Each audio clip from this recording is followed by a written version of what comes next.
And yes, we are live in the cook, guys. Welcome to Box to Box Football. Welcome to a new segment called Transfer Live. So this is a transfer show that we're going to try and come to you every week, at least once a week, and just go live and just talk about the transfers and all the big rumors, and kind of mainly get your opinions on them. Just interact with you a bit more, because again, me and Jack can always talk to each other on how we feel about transfers, but it's good to get your opinion. So let's kind of get into this right now. And Jack, there's been so many transfer news floating about the place. Let's just get the ones that kind of been already been agreed. So it's reported that Arsenal have agreed how do I say this?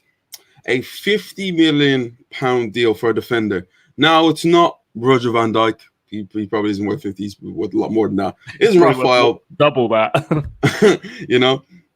It's not Raphael Varane. It's not even like Koulibaly. It's Ben White. Now, again, I'm not going to come and tell you I know too much about Ben White, but I've heard good things about him. But £50 million for a player of that standard, is that a good deal for our Arsenal, or is it like, what are we doing here? It's a huge projection.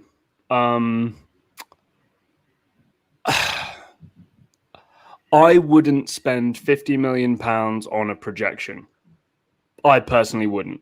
Now, that doesn't mean I think it's going to go badly or I think it's going to go well. I happen to think Ben White is a terrific defender. I think he potentially has greater upside than Maguire, Stones, any of those guys. I think that the potential next centre-back partnership that's going to slowly break its way through is going to be, Fikayo Tomori and Ben White. So you're going to have one of those guys there, right? I don't love the price, James. I'm sorry. I do not love the price. I mean, if within the same week, Manchester United sign Raphael Varane, who's not even that old. I think he's 28, is he? 27, 28? I think he's 28. Varane should be. Let me just clarify that now. Yeah. The optics of it don't look great when you announce Ben White, who is 5 years younger than Varane and is English, and we know about the English player tax and all that kind of stuff, right? For a homegrown player who'll be Varane, 28 years of age. Yeah, Jack. James. Signing Varane for the same kind of price, if you're Manchester United, there's a clear better value deal there. Now, we know what Varane is. I don't think Varane's going to get much better as he gets later and later into his 20s and then into his 30s. I think we know that Ben White will get better. But are we going to look at Ben White in 3 years and go, man, Arsenal captain, starts every game, never misses a game, has turned into an England number one, there's grey area there. I think we can all say that Manchester United and Raphael Varane, Varane and Maguire, it's a serious partnership there. And for the same price, you get somebody like Ben White. I don't know. I mean, you're the Arsenal, you're the Arsenal fan. You let me know what you think. Like what I guess to summarize what I'm saying, we need to have this conversation, James, in about 3 or 4 years. We can't have the conversation now. Because at Brighton, he's been great. And at Arsenal, I expect him to be better. But is he going to be... Right now, he's not worth 50 million. But in 3 or 4 years, you and I might go, hey, good deal. You know what I mean? It's just one of those things. Let's sum it up this way. Goddamn English tax. Like, goodness gracious. Come on. Yeah. Come on. Really? Yep. I get it. He's had one good year at the Premier League. He went completely unnoticed. For me, I didn't hear you saying anything about Ben White throughout the year. In fact, people were more talking about his partner, Isaac and Dunk. They weren't really, Isaac Dunk, Lewis Dunk. I went to college with a guy called Isaac Dunk, and they weren't really talking about Ben White, but he seemed to have popped out of nowhere. He got selected for the England team after a few players dropped out, and to be fair. You hear the comments from players like Phil Foden and like Bukayo Saka were positive. They were saying the player that surprised them the most of their quality was Ben White. Right. Good. I get it. It's only training, but that's good. But is he really at that level? Can we say that Ben White is going to take us onto the levels of where we want to be, and that's top 4? I don't think so. Really? Because I'm not going to rule it out. I don't think he's going to do it alone. I think he's going to need help. He's going to need a partner, but I think he could be a partnership to do that. But if he's by himself, no. Okay, let me rephrase it. What's up, Sammy? What's up, Sammy, by the way? What's up, man? What's up, Sammy? Welcome. As always, the main guy. But my thing with him is that if he comes in and has a Virgil van Dijk effect this Arsenal team, oh my God. Right. Well, I don't expect him to come up and just be pulling up trees. I expect him to be a good, solid defender. But if a good, solid defender is only is worth £15 million, is that really where this market's going now? How old is Gabriel? Gabriel, let me just make sure now. Because here's my thing. I liked, from what little I saw, I liked what I saw from Gabriel. I'm not going to even try and pronounce his last name. But I'm not going to do that too.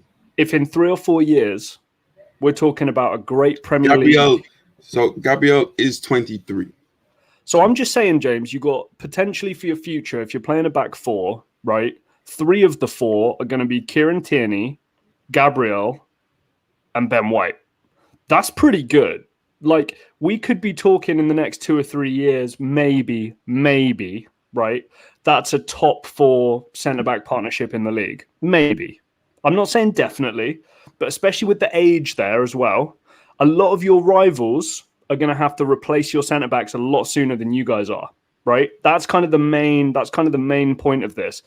The reason why I don't like it, Sammy, Saliba was called the MBAPPE of centre-backs. What's happened to him? Well, he's gone on loan to Marseille, isn't he? Well, it just feels like with the Saliba thing is that he was brought in by one manager, and now a new manager has come in and just not really fancied him or seen anything of him that makes him feel like he's worth the starting place. Now, I feel like that's very harsh, because how could you judge a player when he doesn't even give you a kick on a football pitch? Right. I get training is like you can tell a lot in training. Once you give the guy a chance on a pitch, at least we can judge as fans, and then he can judge also, because now he's seen him at like the highest level possible. But not give him the chance, to me, it's really upsetting. But it makes me realize that I don't think William Saliba really has a place in this Arsenal team for the future. Not yet. I mean, I hope Marseille are making moves. By the way, Marseille are very active in this transfer window, and I would expect a stronger showing from them in the French league going forward. And if Saliba can, be a part of that environment and get better, and then he can push on Gabriel or White, to try and improve them and get them better, then I don't mind it. But what I'd say, James, is this is the risk, right? Man United are going to pay a similar amount of money for Raphael Varane. Okay, and Raphael Varane, we know what he is. He's not going to do any improving or any sort of like proving it to anybody. We know what he's going to be.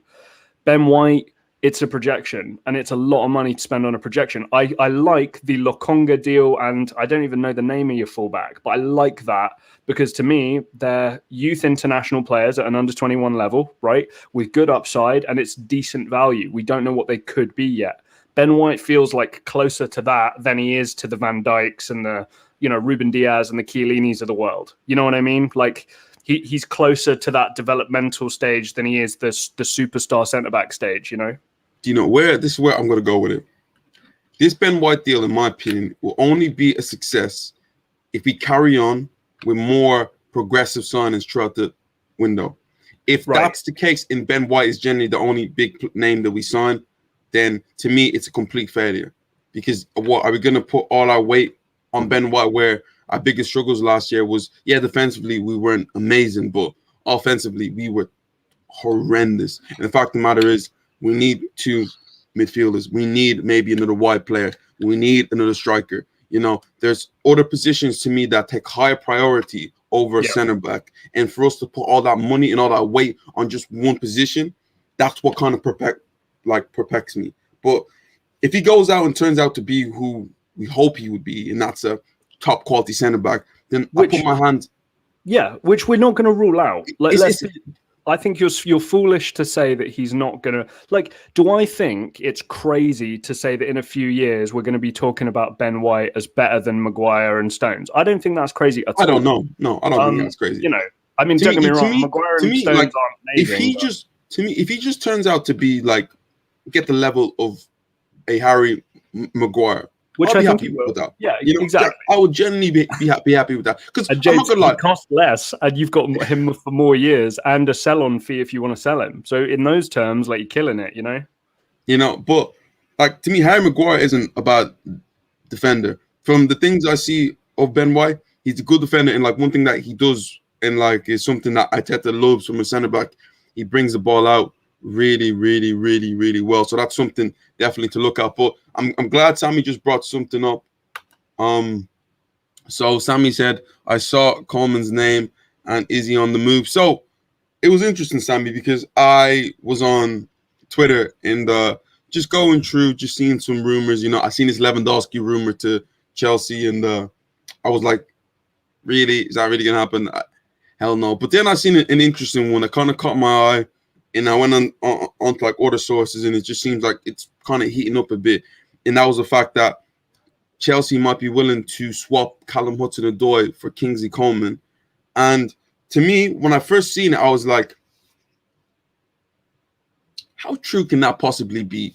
But when you really break it down and you look at the history of it, I can see this working out for both parties very well. Bayern Munich has always had this weird love for Callum Hudson-Odoi. They've been chasing him for years now. This isn't the first year or the second year that they've been looking at Callum Hudson-Odoi. This has been a thing that's been coming on for many, many years. Kingsley Coman, to me, has been at Bayern for now, like 5 years, 6 years. You know, he's done what he's had to do there. He scored the winning goal in the Champions League final. He's won league every single year, and overall, I've had a good time there, but never really became the main man at the club.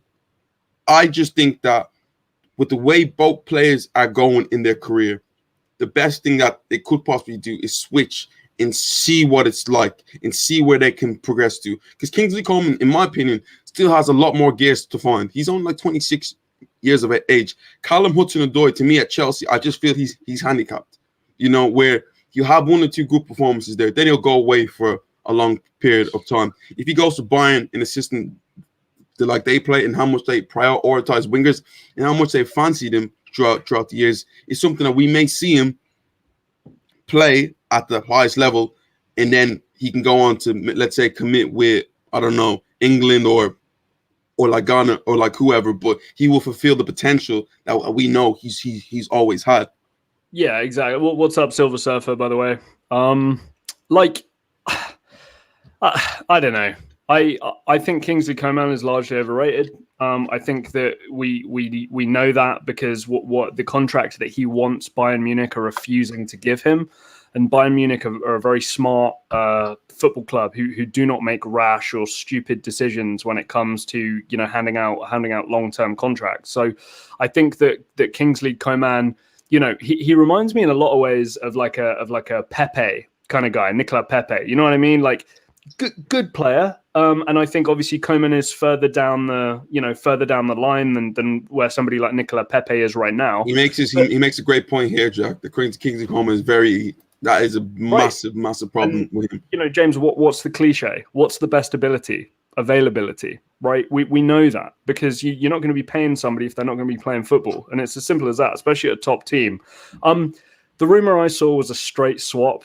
I know I just kind of would, shit on Kingsley Coman a little bit, but, Kingsley Coman is still worth more than Callum Hudson-Odoi. Not by a lot, maybe not by a lot, but maybe by 10 or 20 mil, something around that mark. To me, this is Kingsley Coman and his agent probably leaking a little bit of information to try and, pressure Bayern into doing a deal or to maybe create a market for themselves to try and get a transfer somewhere else.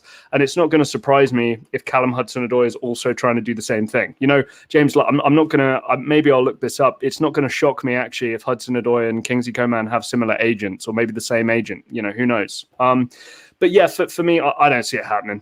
Really? very, very, very rare. I don't know. Very rarely do Bayern get embroiled in this kind of thing. And Kingsley Coman, do Chelsea need another attacking player, another wide attacking player? They're going for a centre forward, I would imagine. And Hudson-Odoi can do a job, knows the club, and I think we'll still get better too. So it's one for me that I don't really see happening. But I don't know. Do you think it might? I feel like the swap thing in football just doesn't seem to really happen that much. It's more of an NBA type American thing. Well, let's be clear. When we say swap, especially with FFP rules the way that they are, they're always going to be two individual transfers, right? That will then be orchestrated as such to help out each team with regards to their FFP regulations, which they have to meet. So it's never going to be like both names will not be in the same bit of paperwork that has to go through. It'll always be separate, but obviously there'll be a gentleman's agreement of like, hey, we'll give you so and so if you give us so and so, and then it happens. The best representation I can give is Arthur and Pjanic. That was a swap, but obviously it's been done separately to help out each team financially. I just look at the deal, and I look at, to me, where both players are at in their career. Callum Hudson-Odoi and Kingsley Coman are both at a crossroads where you're not sure what exactly they're going to do in the future. Right. And maybe it's a fact of they're just at a place where it's a bit of a standstill now.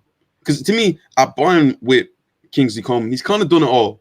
Yeah, but he has never really made himself the man, like a Ribery, like a Robin, like a Serge Gnabry did the year that they won. Gnabry's a good comparison, actually. The treble. And Callum Hudson-Odoi has always had spurts and spurts of the potential that he kind of had. And even had a thing where Thomas Tuchel came in and like he turned in like into a wing back and he was effective for a bit. But then it kind of went out the window and then we didn't see him for a long period of time.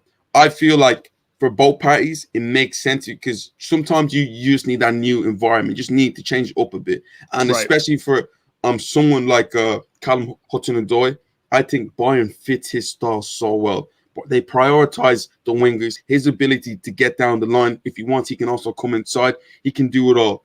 And Coman, on the other hand, I just think in a Premier League, especially, he can really thrive, especially on a counter. And when teams leave space in behind, he's definitely a threat. And just to get his career back on track properly, I think this would be a good move for him. But Jack, to be fair, you're probably right. The deal is don't get me wrong. If Callum Hudson-Odoi signs for Bayern, I'm not going to be shocked. But the one that would shock me is if Kingsley Coman goes to Chelsea. That it really doesn't make a lot of sense to me at this point. With the players that they still have in and around that club, like. Don't get me wrong. I know that some of these guys, Hakim Ziyech and such the like, are rumored to be potentially leaving, but there's still wide options there at that club, like plenty of attacking options who can play out wide for that football club. So Hudson-Odoi to Bayern, I totally agree with you. I think that would be a great. But do you not feel Kingsley Coman would be an upgrade for Chelsea or not? Do you think he'd start? Is he is he better than Pulisic? I don't think so. I really rate Pulisic. Pulisic is a 50-50 for me. Pulisic is a 50-50 for me if I'm being true. Guys, honestly, let me know who would you rather, Kingsley Coman or Pulisic? Please comment down below. Let us know what you think. But like for me, I think we've seen Pulisic already do it, right? And I think especially with the being injury prone as well. I think if anyone's done it, I think it's Kingsley Coman has done it more than Pulisic. No, but at Chelsea, right? At Chelsea, you never know what players are going to be. Like James, and everybody, again in the chat, please feel free to kind of make fun of me here a little bit. But James, who was my top assist? Who was my top assister for the Premier League last season? Do you remember? Hakim Ziyech. I thought that wand of a left foot was going to come in and we were going to have a Werner, Havertz, all these guys, Tammy Abraham. I thought everyone was going to pop off, but it didn't happen that way, and I just think that sometimes players can go to clubs and it cannot always work out. Pulisic is a YouTube player, so Coman for me. I think that is a serious diss on Christian Pulisic. I don't know about that, is one to me, like, Jack, when he's hot, he's hot. But then he goes through these weird spells where, like, it's like he's just completely existing. Like, coming to the end of the season for Chelsea, he was terrific. Yes. At the start of the season, I know everyone struggled at the start of the season, but there was games I was watching him times. Be like, listen, this is not the guy that I thought was going to kick on the way he did at the end of like the season before. I still think Kingsley Coman is quite overrated as well, generally speaking. So I've decided it, but it's close. Like James, it's close. So let's not, let's not pretend that it's like a super easy. Like you picking Coman, me picking Pulisic. It's hardly a hot take, Cormac McManus, what's up? Thanks for joining the stream. Coman and Pulisic are both so injury prone. Chelsea need a winger they can rely on, a real Hazard replacement. How much money are you going to spend on a guy like that? You know what I mean? And how much did they spend last window anyway? I don't know. Do you know what it is? I think Pulisic is what Chelsea want Hazard to be. Is a Hazard replacement that they wanted, but with him, it's like it's moments, it's spurts. Right. To be fair, consistency levels, they're both 50-50 there. And I can understand what you mean by Hazard replacement, but can you generally replace a Hazard? No, but I feel like less than 100 million. But I feel like you can bring in a number of players in there to kind of overwhelm that Hazard shadow. And it may be Chelsea bringing in a Coman and having the Pulisic at the same time could help. But I don't know. I mean, Sammy's absolutely right. I mean, we just saw Olivier Giroud go to Milan. Also, Jack, quickly, what did you feel about that deal? Giroud going to AC Milan. I wanted him at Roma. I'll be honest. I really like if Giroud was gone. If Dzeko is going to somehow find his way out of Roma this summer. That's exactly the kind of player I'd like to come in for a year or two. He would suit things absolutely beautifully. For him though, I think it's a good deal. In all honesty, Hakan Çalhanoğlu's obviously made the trip to the other side of Milan. So I'm not saying that obviously they occupy the same spaces, but I would say that, that they'll probably operate a little bit differently, maybe to include Giroud. I'd feel bad for him, James, I think, if he was a sub again. But, I guess it's not something you can really rule out, Cormac McManus, 100 mil is the kind of money Chelsea spend. Hey, look, you're absolutely right, but we have to say that nobody's exempt from FFP. And I know a lot of the time FFP is a bit of a joke, but if Chelsea are going to spend 100 mil on another kind of winger and not a number 9, I think that's bad business, personally. Quick one. If you haven't subscribed yet, please hit that subscribe button. We're on our way to 500. Also, Cormac, tell me a player that Chelsea can get for £100 million that it would be a suitable replacement for an Eden Hazard type, or James, if there's a striker that you believe that you can get out there, bar Erling Haaland, please comment down below. Let us know. Everybody watching, we're gonna get to a point of this live stream here. We're doing the 1 year left edition, and if you thought last year's guys with 1 year left on their contract was good, you need to take a look at this year because it's spicy. So Silver Surfer, what was that? Chelsea needs to sell. Sorry. Let's just get to Silver Surfer. Go back 100 years. I don't think many Chelsea fans or the owner are going to want to do that at this point. David Ebekemi, it's a good deal for Milan. Giroud, since Zlatan won't play every game. Yeah, dude, I agree with you. Again, it would be so Giroud if Zlatan played all 38 games, and Giroud was only coming on as a sub. That would be brutal. One thing I don't understand for Milan, I get the Giroud deal, I like it, but why would you have two similar players in Giroud and Zlatan both at the club at the same time, and especially with a player like Giroud, Zlatan with his ego? Could it work out where they could both play together? Because I think that would be the weirdest thing ever, seeing them both play. What I'd say, James, is it means that you have a like for like. Stylistically, you have a like for like. So Giroud would not be your alternative. He would be your replacement. You know what I mean? In a game, you wouldn't go, oh, we need to change the striker position. Let's bring on Giroud. No, it would be somebody else. I don't know who that would be at this point. Maybe Rafael Leao may play more centrally. I don't know. But I think it just means, I think David makes a really good point there. If Zlatan's not playing every game, you've basically got, Zlatan B coming on, and he's going to do much the same job. David Ebekemi, do you see Ziyech being sold or loaned out? I read talks about Milan looking at a loan with an option to buy. I think they're going to want to sell him. But I think the problem right now is obviously Ziyech's biggest contract that he's ever signed will have been the one he signed recently with Chelsea. And after a year, somebody like Hakim Ziyech, who we have to remember is not, a 22-year-old up-and-comer, this is a guy who's going to want to make his money. So Chelsea may have to potentially pay some of his wages for him to go on loan elsewhere.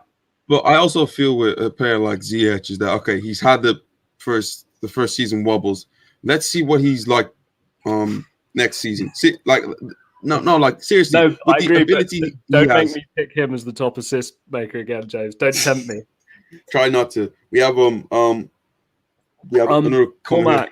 Well, Sancho would have been, but he's gone now. Yeah, true. And like I say, Cormac, stay tuned. We're going to get some names here, which might answer your question there. Also, Cormac, that's very interesting because Sancho is actually a Chelsea fan. So I'm guessing him going to Manchester United, I feel if Chelsea would have came with a similar bid, I feel like he probably would have wanted and like pick Chelsea over him. But is Sancho that much better than Pulisic? Yeah, I wouldn't say he's loads better, but again, we're doing projections. Sancho's 21. We could be. Pulisic is also still young. No, he is. But what I'm saying is like. With these guys, there's a certain level of like what they will be when you buy them. You're not paying for what they're gonna be that season. You're paying for what they're gonna be in the future, and then also if you sell them to maybe make your money back. I'd say Sancho's probably just better than Pulisic right now, but I'd say Sancho probably has a higher ceiling. Don't you say Harry Kane? Yeah, it's probably going to cost a bit more. Also, any Spurs fans listening, Harry Kane's not going to Chelsea. It's not going to happen. He's far too smart. He's far too self-aware. A Spurs player is not going to go to Chelsea, especially the captain, Harry Kane. It's not going to happen. For me, you rule out all England clubs. I mean, all London clubs. So Arsenal, Chelsea, Palace, it won't happen. Brentford, Fulham. Them guys there possible. Sammy, honestly, I think that they are ready for the offer. But it's all depending on what a guy we're going to get to right now, actually, as it goes, as I change my name in the little chat here. Hang on a second. It all depends on this man, Kylian Mbappe. The thing is, when Kylian Mbappe moves somewhere, we know it's going to be for a lot of money. And we know realistically that PSG, with whether it's, Moise Kean or whether Mauro Icardi's still there, obviously you've still got Neymar there. Somebody like Di Maria is obviously, still knocking around and providing plenty of attacking options there. Pablo Sarabia had a good Euros. So I think that if they do get rid of Mbappe, I don't know if they're going to go out and really, really push for a superstar type player with the summer they've already had. I mean, you look at Wijnaldum, Donnarumma, Ramos, I think Theo Hernandez might be that upgrade at left back that they push for, but, they need to make some money there at some point, or else, FFP is going to come down on them in the very mild fashion that it does. Now, Cormac, we spoke about that 100 mil, and you mentioned Sancho. Mbappe would be an interesting player that if you can get for 100 would be amazing, but I thought that's going to happen. This Mbappe thing, to me, it's. I feel like it's so much talk and I feel no action around it. Real Madrid this year, it seemed like they're more concentrated on balancing the books than bringing in a player of Mbappe's ability at this moment of time. Because to me, if Real Madrid even do bring Mbappe, they're not going to challenge this year in the Champions League. Because to me, they still have a lot of holes to fix. The fact of the matter is that they lost their two best center backs in Ramos and Varane at the same time. So for them just to bring in like Mbappe and Silva, this massive gaping hole at the back, that's a big issue. Well, again, we have a few comments here. Mbappe, does he have 1 year left on his contract? Yes, he does. And this is why I do think he'll be a Real Madrid player at some point in August. Look, guys, you cannot let what is he, 22, 23? Mbappe is 22. You cannot let a 22-year-old Kylian Mbappe out the door for free. Next year, he's going to be 23. That is criminal. Criminal. And listen to me. If he signs a new deal, he doesn't go to Real Madrid at all, because I think Real Madrid are going to go, well, now you're making us spend hundreds of millions to sign you. So he's either going to go to Real Madrid on a free, which makes PSG look stupid, or he goes this summer for a bit of money, which makes PSG kind of happy. Real Madrid obviously happy because it's somewhat of a cut price deal because there's 1 year left. I would be blown away if Kylian Mbappe was not wearing a Real Madrid shirt some point in August. Jack, my thing is that the investment that has been made this year from PSG shows me the fact is that they want to go for one more big challenge at that Champions League. And I don't feel like they want to go for that challenge without a Kylian Mbappe. No matter what happens this year, and it's already been made clear by the PSG president, Kylian Mbappe will be in Paris for this season. And to me, that is going to happen. Now, we can't believe what those people say, by the way. There are too many examples of people saying, oh, he's going to be here, and then they just go. Like, trust me, we can't believe what was it, Nasser El Khelafi is saying. That's crazy. Silver Surfer, RS Roma splashing the cash with the new owners. Rui Patricio's through the door. So that's good. We actually have a decent goalkeeper now. And Robin Olsen, I think, is going to leave. Paul Lopez is going to leave. Some of the kind of the dead wood is going to go. I think Torino are still being kind of a pain in the neck about Belotti. And obviously we're waiting for La Conga for Arsenal so that we can put that offer in for Granit Xhaka, the First savior of all, of just Rome. give us 20 mil. Just give us 20 mil and like stop messing about. In fact, we should charge you 25 mil. But we know what Arsenal's. We'll take the cheap on that one. We know what Arsenal's like. Cormac McManus, it's actually crazy how far the quality at Barcelona and Real Madrid has dropped in the last couple of years. Mbappe and Haaland are the type of players La Liga need to compete again. Yeah, and again, I love this because for me, you've got Ansu Fati, Ilaix, Mariba, Pedri, right? These kind of academy guys at Barca, which we usually love to see, right? With Messi signing a 5-year deal. We'll talk about that in a bit, maybe.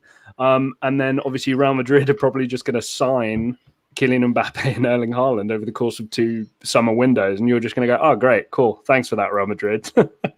I do feel like Mbappe more than likely one day will be a Real Madrid player. I just look at like Real Madrid right now, and I look at, for instance, who they appointed as manager.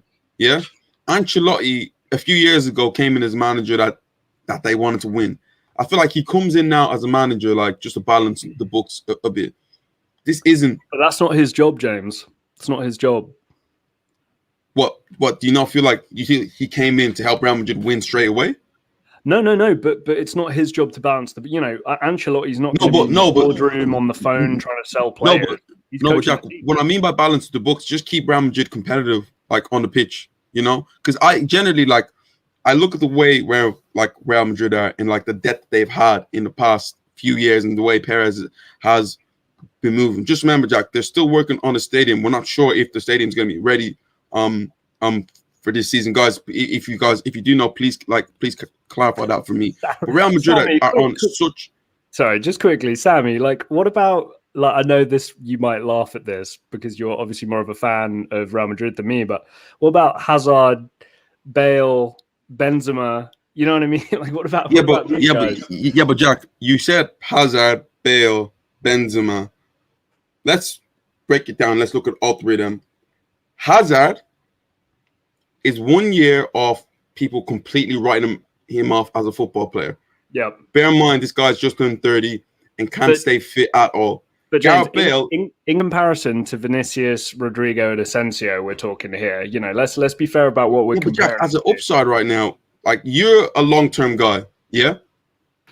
You would rather have a player like a Vinicius, like a Rodrigo, like an Asensio, who has a better upside than Bale, Benzema, and Hazard. Like the only one there that kind of gives you a bit of hope is Benzema.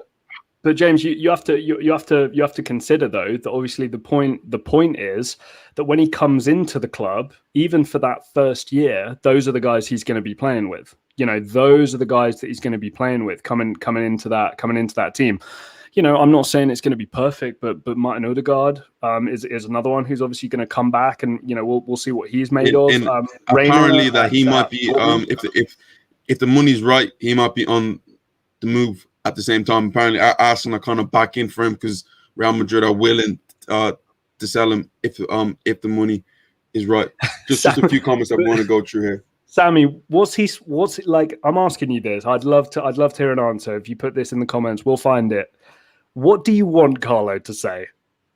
Do you want him to go, Isco's garbage, Barcelo's over the hill? Like, of course he's going to say, like, I'm going to bring these players back to their bed. It's standard coach BS. Like, James, you know that. Like, I know your career is more like youth stuff, but you're never going to be like, kid's trash. Like, kid's trash, get him off. Like, you're always going to say that you're going to support him and help him get better.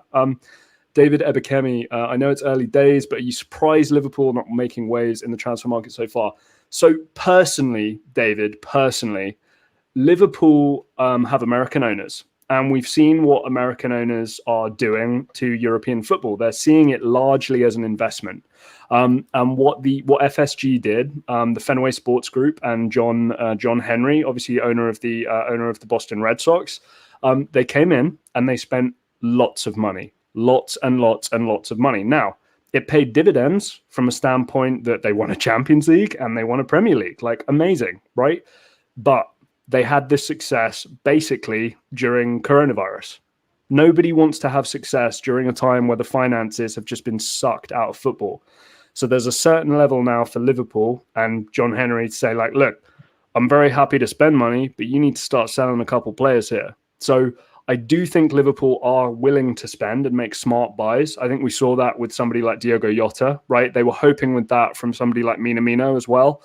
But to actually be in a position to splash the cash on a big name, one of those big three's got to go. And at this point, all three of them are still there. So they're going to be there again. And it's going to be another step down for them, the three of them this year, I would imagine. To me, I'm very surprised that Jurgen Klopp hasn't said that, let's at least get rid of like a Mane, like a Firmino at this moment in time, because we've seen what it was like there. Forget about what happened with Virgil van Dijk.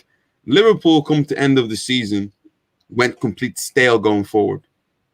Generally, a team that lacked complete spark, and we know what that front three represent for so many years, but they lost something. And going back on history with great front threes, it's shown that a change is always needed every 3-4 years. And Liverpool are past that hill. And for them to go back in and wanting to keep them for another season after having what happened last season, I think it's it's a bit of a shock, if I'm being truthfully honest. I don't think they want to, James. I think that they kind of have to. Do you know what I mean? Because I think the prices that they'd probably be happy to sell at, these clubs are not offering. There is no way that nobody has approached them for Mo Salah, but I guarantee you the response is over 100 mil. And obviously the club's going to go, we're not paying that for Mo Salah.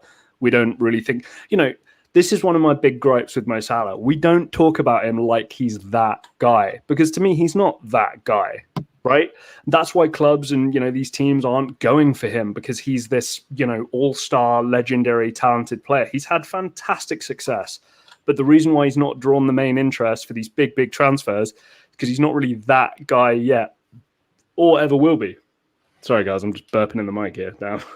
Sorry, guys, I'm just sorting something out quickly. Oh, back in the room. Jack, we're just going to go through a few comments. Yeah, no worries. Silver Surfer, a few more oil clubs and Real Madrid, Barca will be out of business. Super League was their last hope. Look, dude, Cormac, appreciate you. Thank you, dude. I got a stin pack. I got a stin pack right here. Look, guys, legally, the European Super League still exists. Legally, okay? The European Super League's position is that it is like, what UEFA are doing are preventing competition. Okay, which is against the law. You can't do that. That 300 million fine is something to leave the league is something they still stand by. And Silver Surfer, to your point, these big clubs are not in a position to pay a 300 million fine. So I'm just saying, this is not the last you've heard of the European Super League. Trust me. This is going to be an ongoing legal battle, and we'll hear more and more about this over the course of this next season. But there'll be another attempt. Sammy, the Prem is so clear of us right now, SMH did. Yeah, maybe. I mean, what do you think, James? Is the Premier League way ahead of La Liga? I'm not so sure. Did Chelsea dominate Atletico Madrid in the Champions League? Like, no. Real Madrid, to me, I feel like La Liga and the Premier League are at a crossroads at this moment of time. Like there was a time when La Liga had the best teams, but the Premier League was the best league in my eyes. Now it's like, to me, the best teams aren't in La Liga anymore. But when I look at the competition in the Premier League, in like the way it's at and the quality level, it's dropped completely. And that's the exact same thing with La Liga. There's still a title to be claimed as what is the best league, and this is the most open it's ever been.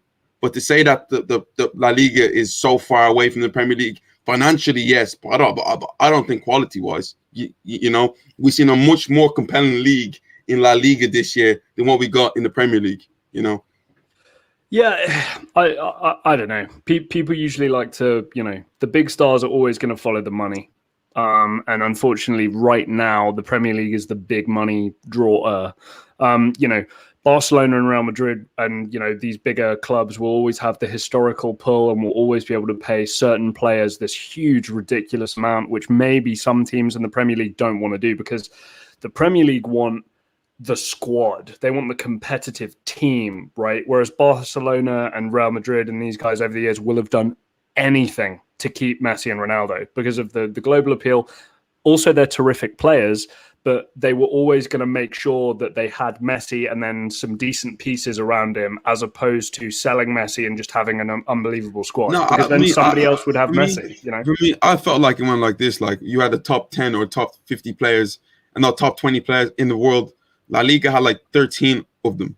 Right. It was. Do you remember? Do you remember the year when like there was the whole of the FIFA World Team of the year were all La Liga players?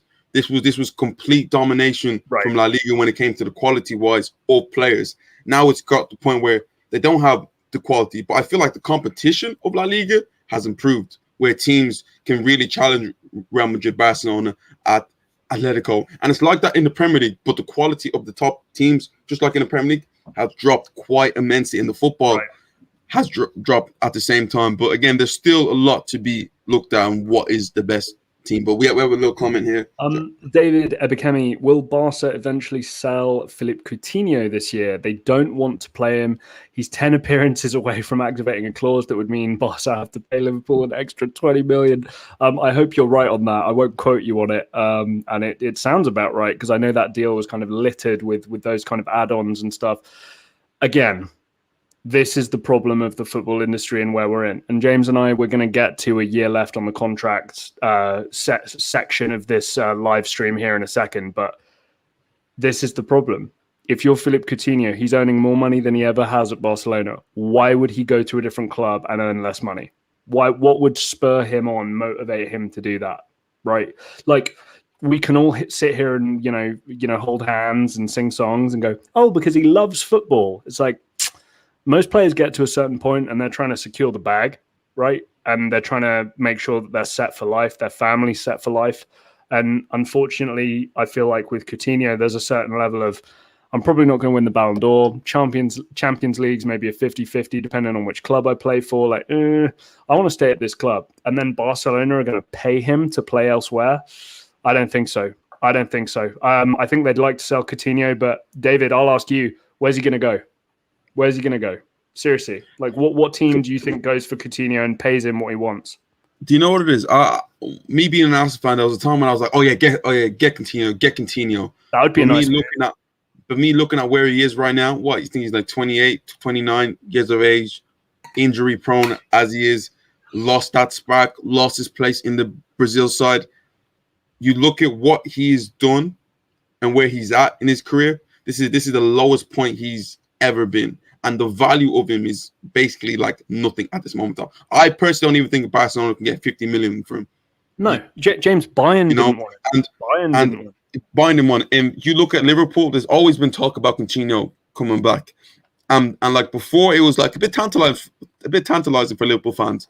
Like, oh wait, Coutinho, that would be nice with our front three. But it's got to a point right now where Liverpool fans are like, I don't even think he's at that level. And if Liverpool fans don't want him, knowing what he's done for the club, it just shows you that other teams are not going to want him at this moment in time. And like with Barcelona, it seems to be a one where they might try and just run out his contract or somehow find a way. And if he's willing to take a pay cut, which I don't think he is, but if he is, I'd love to see him back in Italy. I think there's a couple of clubs who would line up and say, "Oh, sure, yeah, we'll take Philippe Coutinho." Clubs that aren't Juve. Those would be kind of the main ones. So James, I want to move on to a different. Get through these comments. I just want to get through first. So first one here.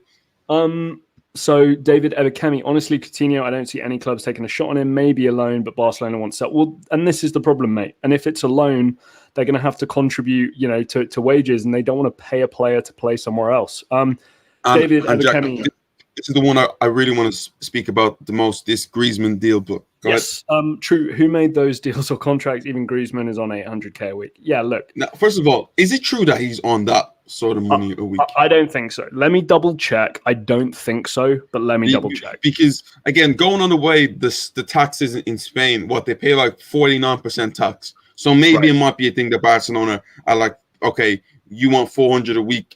You know what tax is like. Maybe we'll kind of give you this much, and then you can take this much off for tax. But this Griezmann deal. Yeah, go ahead, James. No, you go. I'm just researching this quick. This Griezmann deal, in my eyes, Barcelona have had some horrible signings. The Felipe Coutinho one, I understood it, and I liked it at the time, and I felt that he was going to go on and do great things for Barcelona, but it never really worked out there, and that was down to many factors. The Ousmane Dembele deal, I was a big fan of Ousmane Dembele and where his game was going to go out. I looked at him and MBAPPE at the time to be level on who is going to be the better player. Yes, MBAPPE went on. I know Jackson's not a big fan of Dembele, but Dembele's upside was very, very, very high. That's not true. I like Dembele. I don't like how Barcelona dealt with it. That's my issue. My issue is with Barcelona, not Dembele. Okay, but Dembele was one that you got in like you seen the upside to him, but you looked at the Antoine Griezmann deal, and you can clearly tell that it wasn't going to work out. And for him to have come into Barcelona, especially with the ruckus that he came in with last season, where Barcelona wanted him, he said he wanted to go, and then he goes out and does his documentary and announced that like he's going to stay. And then the next season, he joins Barcelona. As soon as he kind of walked in the door, and especially with the Neymar thing, it showed that, okay, we don't really want you anymore. You're kind of like the second fiddle. He comes in, and we all know how talented Griezmann is. I haven't seen Griezmann in my eyes since 2018. I agree. He hasn't been. He has not been at that level of. I think he was fifth in the Ballon d'Or vote at that time.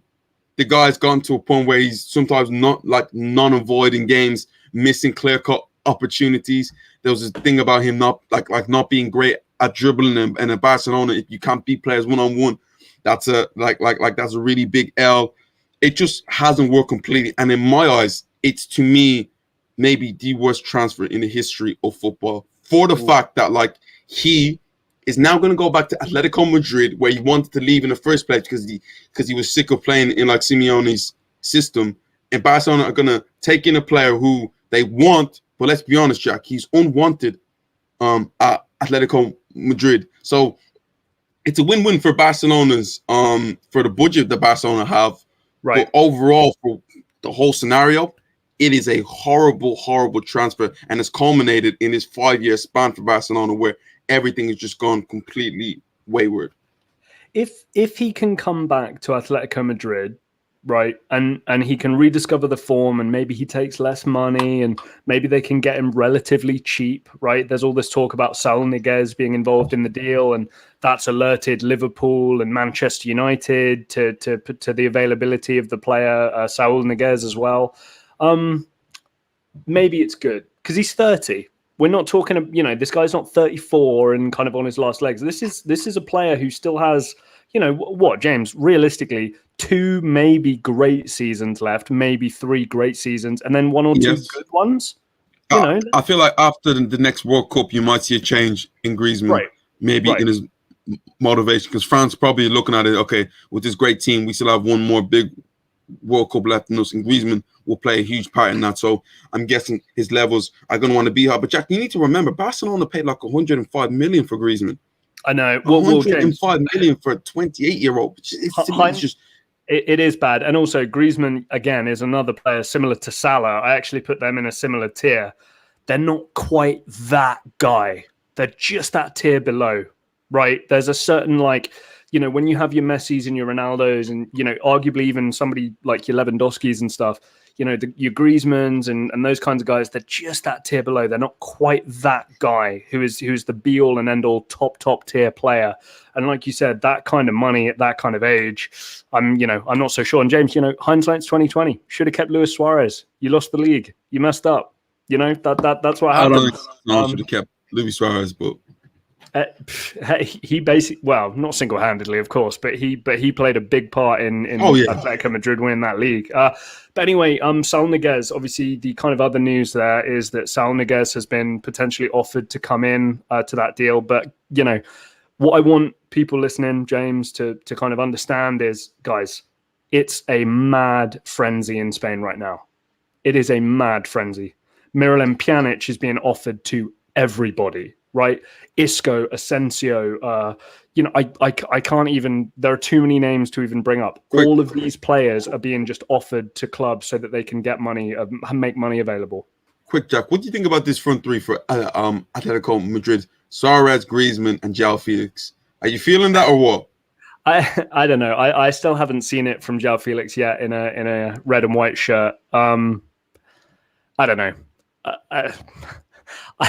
I like it from kind of like an ultimate team, like FIFA ultimate team, like, oh, let's see what happens kind of thing. But do I think it's going to be great tactically? Do I think this is the next MSN? Like, no, definitely not. But I'm sure it'll be relatively strong if it goes through. It all depends if it goes through. But James, Saúl Niguez, what do you think? Is that Barcelona bound? Because his name has been thrown out to so many clubs. It feels like there's something happening there. I feel like it's a deal that it works out for Barcelona, because you take away De Jong, you take away Pedri, you take away Sergio Busquets. There's a hole there to be filled for another player. Like Busquets is 33, 34 years of age. He's not going to play every single game, but he just might, because the guy literally walks and plays football. But he's still on the decline, and Barcelona need a midfielder, and especially a player like Saúl Niguez, in like the type of footballer he is, in like the way he carries the ball, the way he's a bit of a box-to-box guy, and like can really play. I feel like for Barcelona, it works out perfect for them. Losing Griezmann, and especially with the numbers that they have in the attacking areas, especially with the Depay coming in and bringing in a player like Saúl Niguez, it works perfect for Barcelona matchup wise. But they need to, we talked about somebody like Miralem Pjanic. Somebody like that's got to go. Wait, what type of De Jong are you talking about? Like, I imagine surely that's Frankie De Jong, right? You're not going to get Frankie. You're not going to get Frankie De Jong. Of course not. That's one guy Barcelona are not going to sell. David Ebekemi, European Super League, I believe within 5 years, if they lock down a major TV rights deal with Amazon, for example, it could happen. Amazon have acquired League One and La Liga TV rights. Liga, I should say, TV rights. Oh, really? Is that right? I'm definitely gonna get Amazon Prime again. Yeah, that's not a bad deal. I like. Here's the thing, guys. Money unfortunately talks, and unfortunately, the European Super League got to a point where people put pen to paper and made legal agreements to do something. Now, we've all seen that there was a huge backlash and the teams all claimed that they backed out. But legally speaking, if these teams are going to be held to this documentation, if these clubs, if the option is pay us 300 million euros or join the European Super League, they're going to join the European Super League. Let's see what happens. I think 5 years is potentially even a bit of a long shot. I honestly believe it might be not this coming season, but the season after. Because remember, those three teams, what is it, Real Madrid, Barca, and Juve, they're still awaiting punishment and not playing in the Champions League, not next season, but the season after. So, maybe that'll be the year. So, Cormac, so you asked me, so what is my ideal player for Arsenal to sign? To me, there's a few. Arsenal don't need one player. They need to meet 6 or 7 or 8. We're at that stage right now. There's one player in particular, James. We'll get into that, but we're at that stage right now where I seen our first preseason game and I was a bit upset seeing old names that have let us. No, it's true. Seeing old names that has let us down on a number of occasions. I look at, for instance, right now, to me, the one position that we need to look at especially is the midfield. I want Arsenal to play 3 in the middle. Thomas Partey is a lock, so we need 2 players next to him to play. Now, to be fair, I would have liked, for number 10, I would have liked an Antoine Griezmann, but that's not going to happen. A James Maddison, to me, would be really, really nice in there because why? He can create, but also he can score goals. Because that's one thing that Arsenal have always had from a midfielder, goal-scoring midfielders, going back to Cesc Fabregas, Aaron Ramsey, Dennis Bergkamp, who played as a number 10. Yuri Tielemans. Yuri Tielemans. I like him. I feel like he's probably Madison. He's a perfect fit. But personally, if I had to go for it, I would go for a Madison because I don't think Tielemans is available. Madison is available, so I would go for a Madison as the number 10. But then your transfer window is Ben White, who you'd have to overpay for, and James Maddison, who you have to overpay for. It's like over 100 mil on 2 English guys. Okay, but that's the thing about it. Like if James Maddison is crazy, the money is crazy for him, we don't go for him. To me, let's go for Hudson-Odoi. He has upside to play. He's almost like a Santi Cazorla from what he does.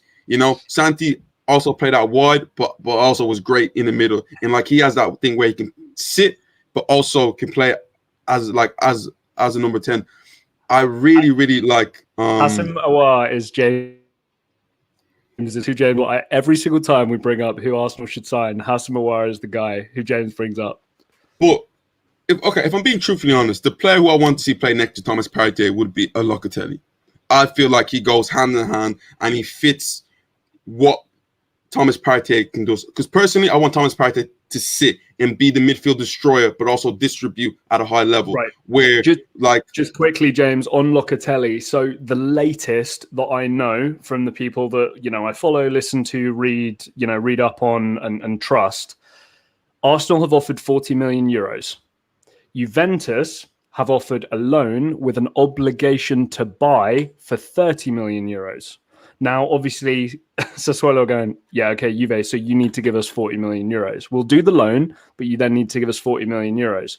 Whereas, obviously, if they're not going to do that, Arsenal are going to be in pole position because Sassuolo aren't just going to accept less money. So at the moment, I think Arsenal are in a pretty good position. But Xhaka needs to be sold first. Obviously. Yes. Xhaka needs to be sold. But my thing with the Locatelli thing is, it's not the fact that we're in a race with Juventus. It's to me, it's the fact that the player wants to go to Juventus, and that's what's holding this whole thing back. Because if he really wanted to go to Arsenal, Sassuolo want to do the Arsenal deal because it pays them more getting the 40 million euros than taking this loan deal with Juventus. The player wants to go to Juventus, and that's the biggest problem at this moment in time. Personally, I don't want a player who doesn't want to play for Arsenal. Again, apparently he doesn't mind playing for Arsenal, but if he is just Juventus, to me, it's not going to work out like that because it's almost like we're playing second fiddle to get a football player. But I don't know if he starts, James. What? I mean, yes. If he goes to Juventus, he doesn't. I would say he doesn't start straight away because we know how stars stood, isn't it? Exactly. But I also look at it the point of view of Italian players coming over to England. How many times does that work out that well? Yeah, not often. It's usually I think we've seen the most success really as defenders, haven't we? Mainly fullbacks. It's not even the fact of ability. It's a fact of the cultural thing. We had this massive issue with Lucas Torreira, who to me is a fantastic player, and I want to see him start. I know you mentioned Zola, of course Zola, but you look at someone like Lucas Torreira, who fantastic midfield, and I think that he still has a lot to give Arsenal, but he doesn't want to be in London. And I don't know if Locatelli wants to be in London like that. So that just makes it massive problem. But let's just go through a few more comments, Jack. So Abdi Libax as well. United need De Jong instead of Saúl. Yeah, I mean, again, I think that what people want and what people can actually get are two very different things. But I take your point. Appreciate it. David Ebekemi, how much money do you think the Gunners will spend this summer? I read 50 mil on Ben White. I think that's basically a guarantee, guys. You can probably hang your hat on that.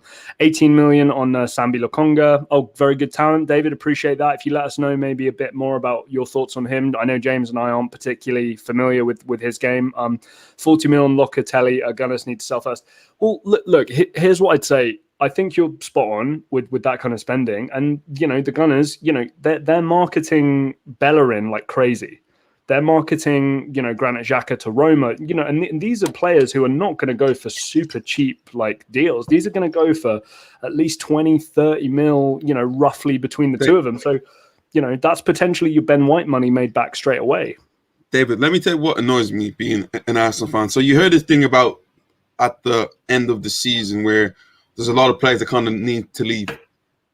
We're now, today is July 18th. We're like 20 something days till the new season starts. We haven't sold any players yet.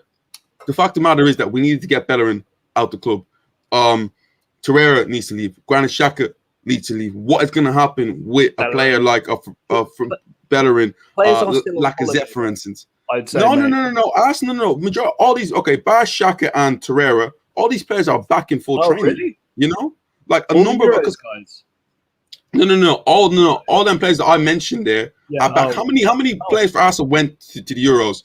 There's only a handful of them, really. That went to the Euros. Majority of them are back in training, and the fact that we're not getting players like Eddie Nketiah, for instance, let's be honest. If a team offers us like 10 million for him, you take it. But at this moment in time, we're not moving quickly, and there's a lot of players to get out and a lot of players to bring in a short space of amount of time. It just shows you where the club's at for me mentally. But Jack, Cormac McManus, unpopular opinion. Arsenal's priority signing is a striker if Alba plays at left wing. Someone like Jovic or Immobile if looking for experience. I don't think Jovic or Immobile suit Arsenal personally. Those are two guys I would probably not go for. Funnily enough, they're in kind of they're similar more to somebody like a Lacazette. So I wouldn't be strictly a huge fan of that. And I've got to be honest with you, mate, with somebody like a Smith Rowe coming through, with a Saka, with a Nicola Pepe, and with these kinds of players available for the team, I think that I've got to side with James here. With the huge midfield turnover at Arsenal, they need to bring in centre mid. Guys, you have to consider this. In an ideal world, they'll not have Lucas Torreira, Matteo Guendouzi, or Granit Xhaka. Or Martin Odegaard. They need to sign midfielders. That has to be a priority. But I take your point, Cormac. I take your point. I get it. Midfielders are definitely needed, and to me, that's the most important thing. Lacazette is bad, though. You're right. But to me, he makes a great opinion there, where it's a point of view. Arsenal's striker priority is massive. It is massive Martinelli, James. To me, it's like you wouldn't put. I like Martinelli, but as a starter. I like Martinelli, but Arteta isn't solely convinced on him. Lacazette has got to a point right now where he's not mobile enough. He receives the ball, he holds it, but he doesn't run in behind like that. He's almost like to me, it's weird, like a B-Tech level Harry Kane. But Aubameyang, I'm like, Willock too. To make a good point. Willock, if he can bring that Newcastle form, oof. Form is temporary, class is permanent. I just pray to God that Joe Willock can find that level again. But personally, I feel like the way everything looks at right now, I feel like he might go back out on loan. And if Newcastle do offer if Newcastle offer Arsenal 25, I think we pulled the trigger, if I'm being honest. The fact of the matter is that Wolves offered Arsenal 25 million for Ainsley Maitland-Niles last season, and we turned it down. And I get it, Ainsley was at good form at that moment of time. But there's a time about being ruthless, about letting players go. Right. And if a player like Joe Willock is at that much upside and team offers us 20 to 30 million, you might just think about pulling also, James, the trigger, if I'm being truthfully honest. If we're being honest with that as well, right? What position does Ainsley Maitland-Niles play in your opinion? What's his best position? He is a midfielder, but to me, his best position is playing as a fullback or a wing back. But is Ainsley Maitland-Niles a starting fullback in an Arsenal team that makes top four or, God forbid, wins a championship? No. So you sell. Unless you want to keep him as a backup, you sell. But if you have backups already in the position, I don't know. I think that it's funny. Anyway, moving on. We're kind of making our way down the list here. TalkSport reported this, and I'm not a huge fan of TalkSport. Lots of dudes in white vans eating, I don't know, Big Macs and Subways and giving their opinions on football. I'm not. Yeah, my mom always told me to stay away from white vans, so definitely not going into white vans, kids. Yeah, a lot of white van men listening to TalkSport. Not a huge fan. However, they did report that Jack Grealish has had somewhat of a 360 is kind of the wrong word. It would actually be a 180, going kind of back on himself a little bit and actually going, you know what? I don't want that big move. I want to stay at Villa. James, Grealish Man City bound, or do we think he's actually going to end up staying at Villa? I think, just quickly, because mine's very simple, 1 more year at Villa, then he moves. I feel like that's predominantly what's going to happen. I don't think Grealish is in that big of a rush right now. He's at the height that he can possibly be. Like when it comes to a football player right now, he's starring for a football team. The English media can't get enough of him. The females love him, and where he is right now, he's captain. He's the man. The city loves him. He'll be at Villa for a year, but I feel like depending on what happens, if he pushes Villa to maybe like a top 6 position, then he maybe stays for another year. But if it's less than that, I feel like just like Jack said, he leaves. Yeah, it's definitely a weird one. So, James, let me ask you, if he's kind of at the peak and we actually think, like, maybe this will be the best he'll ever be, the most valuable he'll ever be, if you're Villa, are you trying to sell him now? Are you actually actively being like, hey, look, we'll talk to you? Like, if you want to talk like 70 mil, like, let's do it. Let's talk about it. Do you know what it is? The money's great, but I feel like Villa's position is even more important to be in the Premier League and establish themselves at that level. So personally, if I was Aston Villa, I want to keep him and I want to see where this team can actually go, because they weren't that far off, like getting a top 6 finish. So the fact of the matter is, you get Grealish and you add. They brought in who's a player that they took off. Emi Buendia. Dude, I'm so excited for Villa next year. You got John McGinn playing in behind Buendia, Grealish, and Ollie Watkins. Villa are going to be sick to watch next year. That's an awesome team to kind of like pick up and maybe catch if maybe your team aren't playing. Catch them in a neutral game.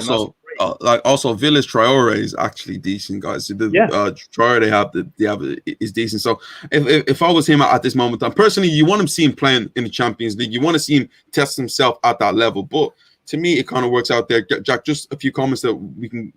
Yeah, sure. So David Ebekemi giving us his scouting report on Lokonga's style of play. Very good at progressing the ball up the field for a central midfielder, good passing range. And I'll be honest with you.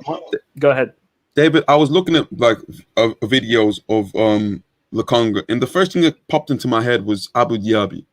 He has that type of Abu Dhabi long stride, like when he gets it, he's he's quite towering, lots of arms in there, protects the ball well, carries carries the ball well, and has great passing range. That's something that Diaby doesn't have, and it's a player that if he does develop at that rate, we are looking at a serious midfielder for years to come for Arsenal. And also, I think Vincent Kompany was talking about him, said that this guy is a serious player, And the thing is as well, I think the main thing, you look at Tavares and Lokonga, and this is something I've said to James, before, and I'm sure he agrees with me, that they're under 21 internationals at good nations.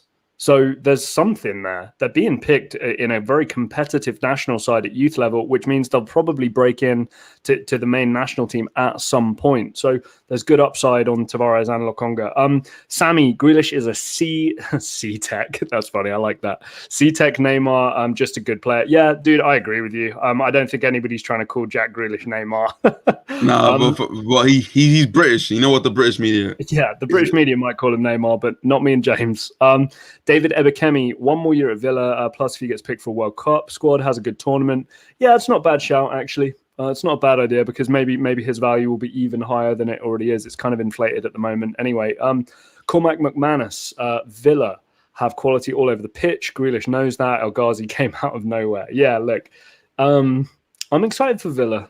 I am excited for Villa. I think they're producing the right kind of football in the right kind of way, and they're going about it in the best way possible. Defensively, we know they've got a decent kind of centre back partnership there, and Emi Martinez. What can we say? It's a Copa America winning goalkeeper you got right there. That burns me every single time that we talk about Emi Martinez and the fact we have Burnley on goal. Emi Martinez. James, this is a long list, so I guess we're just going to kind of stop as and when. Guys, this year, and this is kind of the big part of the video which I wanted to get to, so if you're with us, we appreciate you kind of staying along for the ride. The 1 year left players is one hell of a list. And I guess James and I are going to go through one by one and just kind of see where we're at the moment. First of all, we kind of touched on him a second, maybe what, 45 minutes ago. Kylian Mbappe has a year left on his deal. James signs a new deal, goes this year, or goes for free next year? Signs a new deal. Wow. I think they somehow negotiate a way where he signs a new deal so PSG can get value for him at the same time. But Real Madrid would see through that. If I'm Real Madrid and he signs a new deal, I'd call Kylian Mbappe and go, "What the hell are you doing? You're gonna cost us 100 mil if you can go for free next year, or come for a discounted price this year." If I was Real Madrid and he signs a new deal, I would be steaming mad. It would potentially rule out him going to the club.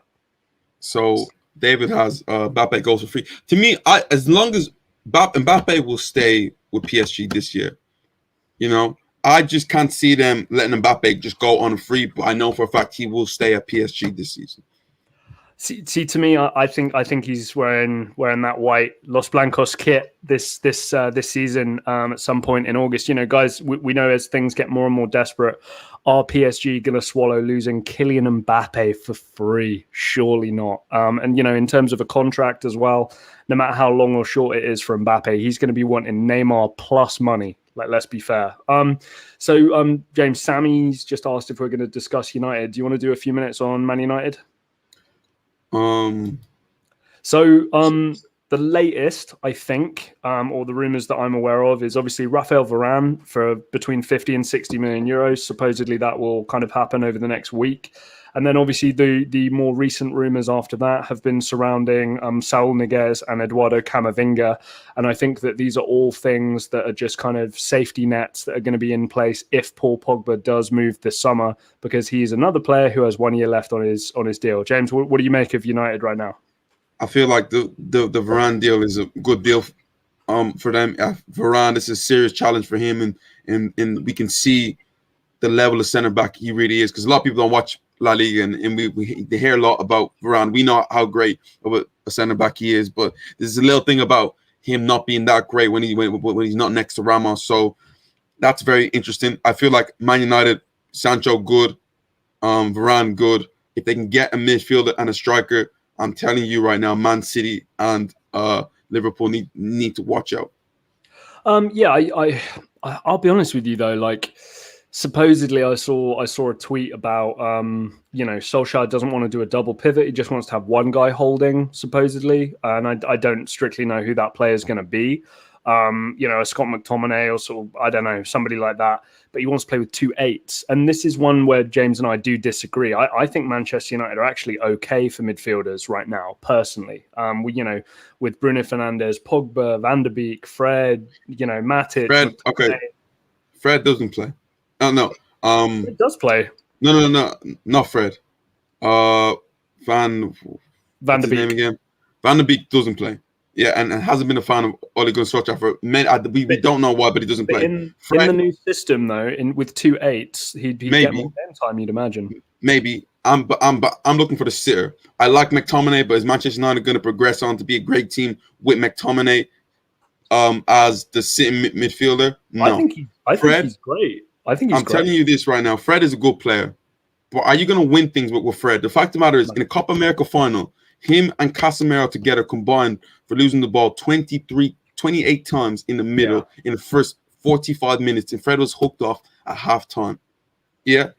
I don't think Fred is just at that sort of level. I think he's a good player, and I think he's going to be a good player for Man United. But for Man United to progress and to get the best out of Paul Pogba and the rest of the guys, I don't think it works out with do you with both of them there. That Pogba's going to sign a new deal, though? Because I don't think Pogba's going to sign a new deal. I think Pogba to PSG or Pogba to Juventus is going to happen this summer, which is why Camavinga and Saúl Niguez, rumors have started. The Saúl Niguez thing, I get it, and like that could definitely work. But the fact of McCormack says it there, Man United to me just can't be competitive at that level if you're relying on both of them to be your. Because Jack, you know how important it would be one of them. It would be one of them. Supposedly in this new system, it would just be one of them. But Jack, you know how important is that? Okay, you have the two attacking midfielders. The supplier of the ball to the player needs to be a specialist.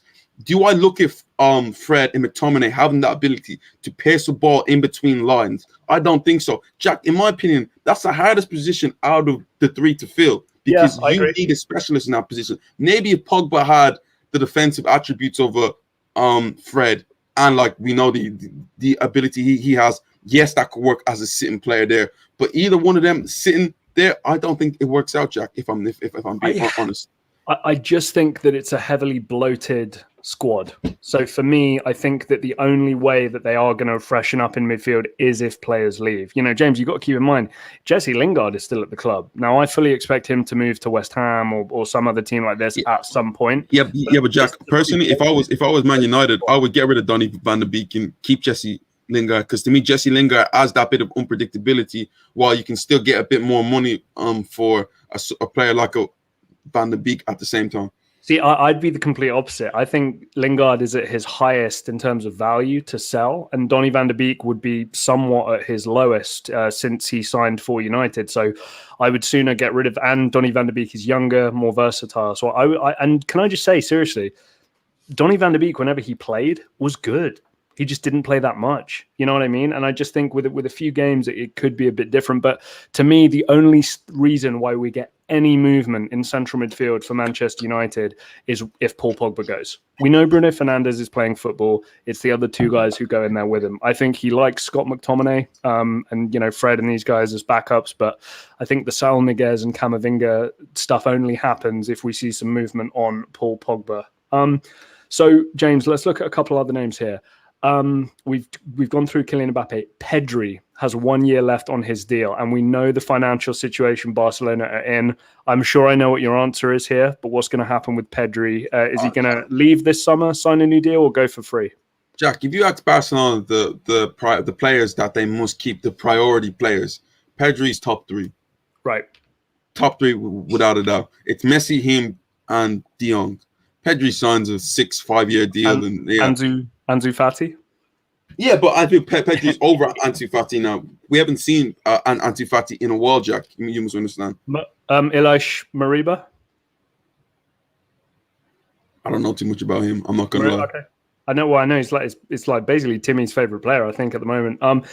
James, I think, let's be clear, that's going to be an extended deal. I think they'll move heaven and earth. Like you say, I agree with you. After somebody like maybe a Frankie de Jong, I'd say that's probably their third or fourth guy who they're going to move heaven and earth to keep at the club. Cormac McManus, if I were Man United, I'd sell Pogba, use Van den Beek, and invest in a DM. Pogba toxic for the club. Pogba toxic for the club is a bit strong for me. I really don't think he's that bad. I think that he was promised a lot more than he's been given. So I don't think that the criticism of Pogba is always warranted. I'm always reminded of the Graham Souness meme where like Pogba can have like a 10 out of 10 performance and Graham Souness will be angry at his hair or something. I don't think Pogba's toxic for the club, but I do think it's probably time to move on. Donny destroyed us in the UCL and dipped. Pedri will stay, sign new deal. Dude, I agree with you. I think James and I both do, David. Sammy, Donny destroyed us in the UCL and dipped. Shake my head. Yeah, that did happen. David Ebekemi, if Messi officially signs, then I think the rest will follow. I tend to agree with you. Moving on to the next game, name, James. Leon Goretzka, Bayern Munich, 1 year left on his deal. Leaves this summer. We saw a link with Man United. It was kind of that pool of players that like a Pogba replacement player, right? So moves this summer. Signs a new deal or leaves for free next summer? What do you think? That's I'm gonna go. that's a that's player. Jack. I This is love this Goretzka. is a tough one. I'm gonna say he's gonna be a bit industrious now, and that's his contract runs out, and he leaves Bayern Munich and becomes Wow. a restricted free agent. Personally, Any team that you think would be in for him that he would also be interested in Chelsea. going to? I think Chelsea Okay. would fit him nicely. Real Madrid would be a good move for him. Man United would also be a good move for him. Those those are the team for me. But I feel like he becomes a free agent. You've seen the bodies, you've seen the teams. You're going to see the teams come out for him because he's a player. He's an interesting one. I love me some Leon Goretzka. He's awesome. I do think he'll sign a new deal because I think Bayern recognize the talent and the ability. And this is also Bayern are going through a bit of a transition, and Julian Nagelsmann. He's a kind of player where you think he would suit well with what Julian Nagelsmann will want from a midfielder. You think, I don't know, but you would think that that's going to be the case. So I think he'll probably sign a new deal. And I think, Bayern will probably give in and just pay him what he wants. Probably a fast and easy one, James. Raphael Varane. Is he going to run out his deal, leave this summer, or sign a new deal? He'll be a Manchester United player in the next 10 days. So, yeah, that's not... I tend to agree with you, and unfortunately, I think James, sadly, as an Arsenal fan, you're going to see Ben White, Raphael Varane comparisons for the next 3 or 4 years on your Twitter feed. David Ebekemi, Elish Mariba, contract negotiations are stalled at the moment. Barca thinks Real Madrid are behind it. It's why the talks are stalled. Hey, look, would not be the first time that Barcelona and Real Madrid have tried to poach each other's academy players for less than money. James, next on the Sammy, all the midfielders and wingers I want play for Bayern. Dude, basically, seriously, I feel like I think that's the rest of the world. If I'm being honest, Sammy. Yeah, exactly. James, Paul Pogba runs down his contract, signs a new deal, or leaves this summer. There's a sneaky feeling I have if Paul Pogba was going to try to run down his deal and be a restricted free agent. I just have this weird feeling now. I thought he was going to sign. But as time kind of goes on and he hasn't signed, he hasn't committed yet, and this is the season where he will go into the season as next season he's going to be a complete free agent, especially with the owner. I mean, with the agent he's probably whispering in his ear, let's just run down this deal. Let's just keep on talking. And then we get to May, season's done, and you become a free agent. Now, from what I've heard, I think that there's going to be a lot of pressure on Mino Raiola for him to move this summer. So I kind of have a gut feel that if Mino Raiola doesn't get him a move this summer, Pogba's going to be a bit cheesed off because I think the fans will know what's coming, the higher-ups and the squad, and I think that we'll see Ole Gunnar Solskjaer use him a lot less, which may affect his chances in a World Cup in 18 months' time. You never know. And maybe, affect his form or his fitness or anything like that. So I think he'll probably go this year. I don't know why, James. I do have this kind of gut feel about like PSG or working out something with Juventus. Manchester United and Juventus do have a pretty good Juventus can't have Locatelli and Paul Pogba, all these midfielders. No, but think about all the ones that they're trying to get rid of. That's the thing. Juve are trying to get rid of a bunch of players. James, another player. We'll get to Cormac's question here, actually. Cormac McManus. Do you see Nuno Espirito Santo bringing any players with him from Wolves to Spurs? James, you want to take that one? I need to think on that one a little bit. I looked at it and what type of player could they possibly have brought in?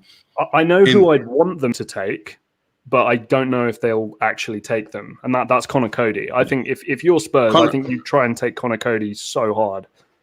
Yeah, you're right. Connor Cody is like the first one that you kind of look at and point out. It works out because he will probably come into Tottenham and want to play 3 center backs there, and Connor Cody being like his guy and like his captain kind of works out. Yeah, but also Niguez. I think Niguez is like a signing for Tottenham that works out in both ways. Because to me, I look at Tottenham's midfield and I'm like, it lacks that bit of sauce. It lacks that bit of compatibility from linking the attack to the defense. And I think Niguez kind of brings that bit of unpredictability that they But they need it in would the you way. play a 3 in midfield then? Because think about it, you got Højbjerg and Ndombele. You know what I mean? Like you're not going to move either of those two out of the The side. problem with like Ndombele, because he's a fan's favorite, but I love him. Does he really work at Tottenham? You have to ask yourself that question. Is Ndombele going to be the player that you're going to rely on to play 50 games for you guys at a high level, give you a 6 and an 8 every single week? And I don't think he does that for Tottenham. You know, I feel like someone like a Nuno wants consistent players. Bench. Listen, Winks will definitely be a player that's going to feature for what's the other guy that you're on about? Honest. There's some kid with like mousy hair who I think's just come back from loan. Anyway, I'm not too familiar with that squad. Sammy, United is a better place than Juve and Madrid at the moment. I don't know. I think Juve are going to probably win the league next year. The way Inter Milan are kind of shipping players, I think Achraf Hakimi is a huge loss. And it's just going to be more pressure for Lukaku to try and carry. Hopefully Barella will come back and play well. But I'm surprised that Lukaku hasn't even asked to leave yet. If I'm being truthfully honest, I'm surprised that they haven't lost Lautaro Martinez in all these guys yet. But it's Oliver Skip, David covered me. Oliver Skip is the guy. And Ndombele will become that amazing player. Needed the right coach. Mourinho's squads lack fitness. Yeah, look. I think he's got all that's required. And James, in answer to your question, I do think he is that guy. Look, Sammy, I don't know. The thing is, I agree with you in general. United is a better place to be than Real Madrid or Juve at the moment. But the thing is, Juve are on a serious comeback. You would imagine Ronaldo is going to come back with a vengeance. Especially after not winning the Euros. For Paul Messi might go on to win his 7th Ballon d'Or, so he's going to be on. Right, Ronaldo's going to be cheesed off. But if you're Paul Pogba, is United a better place than Juve Madrid? I'm not so sure. So James, moving on to the next player I have on my list here, Ansu Fati with 1 year left. And again, I'm sure it's another easy one for you, but contract extension, yeah, I think we can agree. James, Milan, Franck Kessié, 1 year left on his deal. What do you think? That's also a player, by the way, I'd love to see at Arsenal. I think that'd be a great fit. Player that, to me, that he works out for a lot of teams.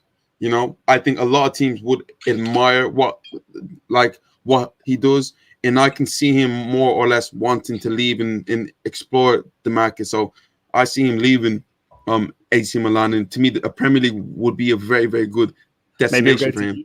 Maybe you'll go to Juve with Pogba, so they could have 20 central midfielders. Maybe. And Locatelli. You know what? He was so great against Manchester United. If I was Man United, you would look at him and be like, maybe, it could work. I really rate him. I think he's class act, and I agree with you. Premier League, unreal. David Kessié will extend his contract. Look, I kind of look at it in a similar way to Donnarumma. I think that Kessié will probably go, I think I'm capable of making big money, and I think that he'll ask for more than Milan are willing to offer. And I can just imagine Milan letting him go, maybe for free, maybe in January, who knows, and then they'll sign a cheaper replacement. Interesting one, James. Eduardo Camavinga. 1 year left on his deal, for free next year, this year to a club, or signs an extension. I think we can rule out signing an extension, right? To me, I feel like he leaves. Rennes, do you really want to lose a player of that caliber on a free? I feel like the best thing to do at this moment in time for both parties is for him to leave. Where he goes this summer is a big question, because I think he favored going to PSG, but PSG's midfield is crazy stacked at this moment of time. A Manchester United, to me, would be a nice move. A Manchester United or a Real Madrid would be a very nice move for him, in my opinion. Yeah, I tend to agree with you. I think that would be a good move. Again, I do think, though, to facilitate something of that nature, I do kind of feel quite strongly that, Manchester United would need to let somebody go. It's an incredibly bloated squad. That would be my only thing. But, if it's a choice between 30 million euros for Camavinga or, I don't know, 50 or 60 mil for Saúl Niguez, I think you go with Camavinga, if I'm being honest. James, Paulo Dybala 1 year left. Has been rumored to leave Juve since he arrived at Juve. What do you think? Dybala sign a new deal, move? Just a quick one for David. David?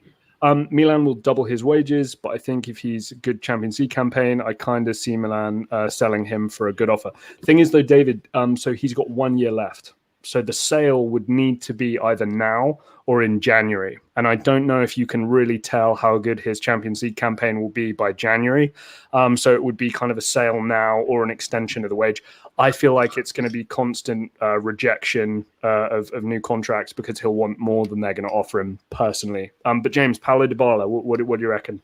Paulo Dybala to me is an interesting one. Like, as has been linked away for Juventus for a long time. I personally see him. This is what I would want for him. To him to leave and go find another team where we can see Dybala kind of flourish the player that we want him to be. Because he had that mad spurt in 2017 where everyone was like, "Oh my days, this guy's gonna be the man now." And then since then, it's been weird because he's had moments where he's been hard for Juve. And then moments where he hasn't been. Champions League recently, when they've got knocked out, he hasn't played. I remember he came on against Lyon and went off injured. I see the best thing for Dybala is to leave. But yeah, I see him leaving. This is the player that I think if Manchester United are trying to get rid of Pogba and then get somebody in return in one of those kind of fake swap deals, I do think that Paulo Dybala is a type of player that Manchester United might be interested in taking for a Paul Pogba, because I think that solves both clubs' problems personally. And I think obviously the problem is that Ronaldo comes in. And if you're an attacking player and Ronaldo comes in, you're playing second fiddle to that man. So, James, one thing I did want to say is Stella Sports Group is a British agency, right? And they are an agency who represent Mason Mount, Jack Grealish, Chilwell, Luke Shaw, Saúl Niguez, Ibrahima Konate, now at Liverpool, Kieran Tierney, James Ward-Prowse, Dest, Doku, and Eduardo Camavinga.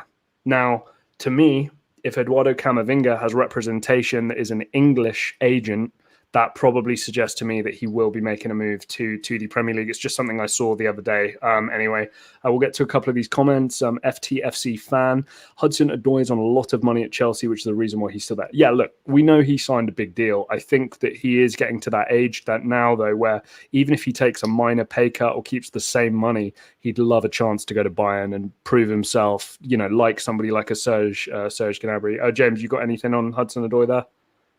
As I said before, I think Hudson-Odoi's Chelsea career to me is kind of almost run its course. It goes stale too many times where it kind of heats up and then it just goes back and like drops back.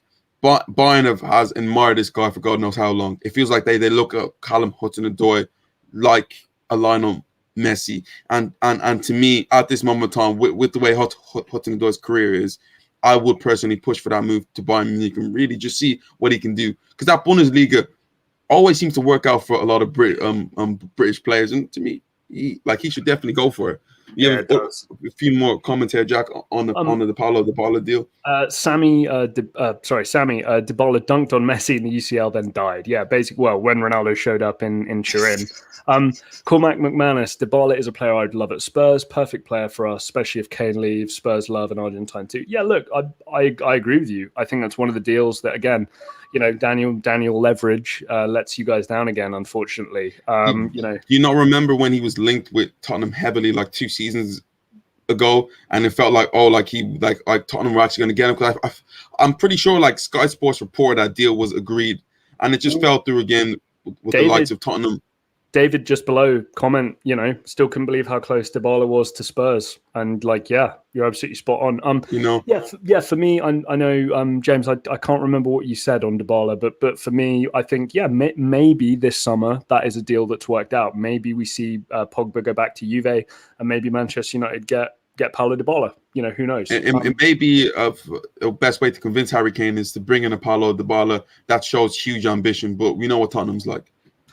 James, next one, probably an easy one, but with their financial situation, who knows? Ousmane Dembele at Barcelona goes this summer, sees out his contract, or signs a new deal? here's my opinion, and here's what what is probably going to happen. He stays at Barcelona. He signs another deal. But if I'm being truthfully honest, Jack, I feel like he's been at Barcelona. He's actually second to Messi and obviously Gerard Piqué. And you're one of the main Barcelona guys as the longest serving player for Barcelona. He's been there for like 4 or 5 seasons now, six seasons. Yep. And never really hit the heights we expect him to do. Injuries have just been so too many, and maybe just a different atmosphere will work out for him. And maybe he leaves to go on maybe to Premier League or like back to the Bundesliga, but he probably signs back with Barcelona. I'm getting the feeling more and more, James, that people like players like Ansu Fati, Pedri, Ilaix Moriba, these are all players who even right now you could argue are up there on Dembele's level and will just keep getting better and better. I'm not trying to diss the guy. I think people think I don't like Dembele. I didn't like the way Barcelona got him. I think that was dumb. But I like the player, and I always hope that he stays fit and does well. But it doesn't seem to work out. So to me, I think his contract will run out because the money he probably wants, Barca can't give him. Mo, Easy, what's up? Thanks for joining the stream. That Dybala deal was similar to when we nearly got Grealish for cheap. Yeah, right. Tell me about it. That would have been nice, huh? It's all ifs. To me, it's this with the number. First of all, I don't know what Dybala is. Is he a striker? Is he a false 9? Is he like is he number 10? Is he a wide player? We don't know what. If I put my what do you call it? Like football manager, like the game football manager hat on, he's a trequartista. You know what I mean? He's a I always want to be involved in the ball kind of thing, but you could also play that as a 9 or as a 10 or as a, you know what I mean? Like he can kind of float. I like Dybala in the middle, floating, playing as a number 10. That's to me where he excels the most. And you're right. And the way systems are today, and especially like with teams wanting like to kind of like one sitting in like 2 CMs instead of an attacking midfielder, you do lose a lot from Dybala, but I feel like Dybala needs to be where he can be the best player, where he can be the main man and everything kind of goes through him. And he's very marketable too. He's kind of got a lot going for him in that respect. The haircut, the celebration, like he's kind of stylish, kind of cool. I think a lot of kids will like him. Yeah, there you go, David. Thank you, appreciate that. Trequartista. James, kind of an interesting one. 1 year left on his deal. Lorenzo Insigne signs a new deal, leaves this summer, or runs down his contract. Lorenzo Insigne. If I'm being truthfully honest, I see him being an Napoli player forever. I don't see him leaving that club. I feel like when these Italian players have that sort of connection with a team, they tend to stay. Insigne, I'm pretty sure, just broke the record, or was it? I think he may be getting close to breaking the record for Napoli for most goals ever. So I see Insigne saying, but I think it's not Griezmann who has it. Mertens, he might. Yeah, Mertens. Is it not Hamšík? I thought Hamšík had it. No. Hamšík did have it. I'm pretty sure Mertens did break it. I think Insigne might be also be close. Dude, it's mad. All those players played in the same team at one point. Don't you think? I think that's so crazy. Anyway, yeah, I think he'll sign a new deal. I agree with you, James. I think that even if he's taking the same-ish money, he'll just be happy, in Naples doing his thing, and kind of going from there. Interesting one next, James. Huge name, obviously. Cristiano Ronaldo. 1 year left on his deal. Leaves this summer, runs down his contract, or signs a new deal. I think he leaves in the summer. You think he leaves this summer? No. I mean, sorry. He stays this summer. Runs down his contract. He stays this summer, runs down his contract, and next season he becomes a restricted free agent, and then he looks at the market. But he will be a Juventus player next season. Yeah, I tend to agree with you. I feel like that Ronaldo 7 shirt in a PSG kit is going to happen at some point. It might be this summer if Mbappe leaves. 37 years old Cristiano Ronaldo. Like I get it. It's it is CR7, and like Ronaldo is forever. But 37 years. Whoa, hang on a minute, Sammy. Last time Insigne doesn't get in our village team. What? What game are you watching, dude? Lorenzo Insigne doesn't get in your village team. What sort of a take is that? Like what? How good's your village team? Is that like a World 11? Yeah, no, James, I just got this feel that PSG and Ronaldo, that's going to be a match made in heaven. From a marketing standpoint, he's gonna win. He's gonna win a league, probably in Liga. Maybe Ronaldo will be the guy who finally gets them a Champions League. Who knows? I mean, it didn't quite work with Juve, but who knows? But yeah, for me, I think he'll run down his team. Jack, how many more players do you have down there? Well, this is the thing. There's a lot, and I'm just going down it in terms of value. I've got like a couple more interesting ones, but I'm kind of going as and when you're ready to. So we're gonna go for 5 more minutes, Jack. Let's go quick fire now. Yeah. Like kind of just run down through the names. Sabitzer. What team does he play for? Leipzig. I don't know too much about him, if I'm being truthfully honest. I think Leipzig will probably try and sell him this summer. And if they don't, I think he'll probably run down his deal. I would be very surprised if he signs an extension. Brozovic, Inter Milan. James, what do you reckon happens there? Brozovic. This is David. David, who does Sabitzer go to, you think? Let us know. This is a tough one for me, but personally, I see him leaving because the way like Inter Milan are like right now as a club financially, I don't think like, especially like you like him at this moment in time, he probably wants as much as he can possibly get, and is Inter Milan willing to really offer him that sort of money. So I see him leaving at this moment of time, if I'm being truthfully honest. One that I'm going to have a bit more authority on maybe than you, Lorenzo Pellegrini. Do you think he signs a new deal at Roma? Do you think he leaves this summer or runs down his deal? I think he signs a new deal. The Mourinho factor. You're damn right. Okay. Sorry, Jack. To me, the Mourinho factor changes a lot of stuff, and I feel like Mourinho has big plans for him, if I'm being truthfully honest. So I think he stays there. I think it's great for him actually that he's going to sign a new deal. I would fully expect it to happen as well. I think we've seen links to like Spurs and stuff, but again, that was more when Fonseca was rumored to be going there as well.